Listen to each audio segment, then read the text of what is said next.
Hello, today we're going to talk about actions of web control.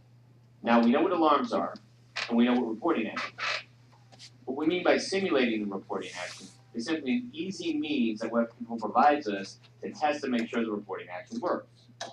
Now you notice I'm on the first floor.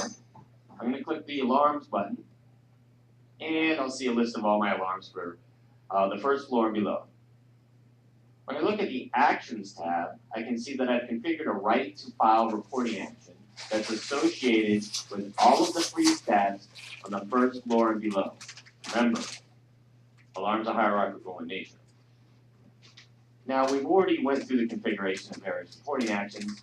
Let's just keep in mind that this reporting action is going to write to a text file named HVAC critical freeze that resides in our system folder whenever the freeze stat is tripped. Now I want to make sure this works before I walk away from it. I've configured it, but now I want to test and see if it works. In order to do that, I'm going to navigate to a particular alarm. I happen to know that there's a freeze stat alarm in my air handling unit, as expected. I'll click the logic page, and we'll see that the logic is partially obscured. Let's go ahead and just maximize our viewable area. We know how to do that. And now I can see the logic associated with the air handler itself. Here's my freeze stat input. Here's the alarm. So I'm going to open this alarm microblock, click on the Alarms tab, and I'll choose Enable or Disable. And I can see here my alarm is enabled, and there's a Simulate button. Clicking this button simulates the alarm, and now we should have the reporting action triggered. Let's do a couple things.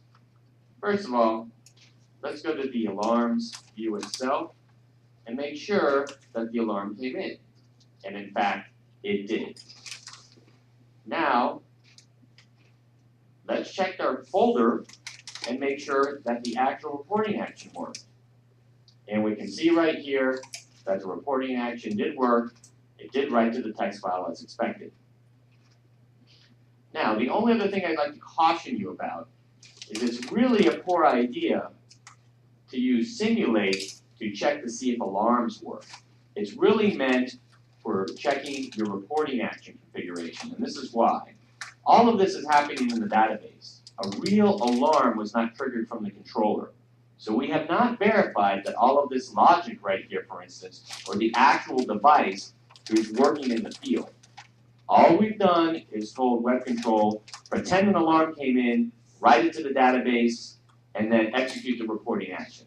If you're interested in making sure your alarms work, go ahead and either simulate the event in the field or do something like lock this input and make sure that the logic walks through and sends the alarm.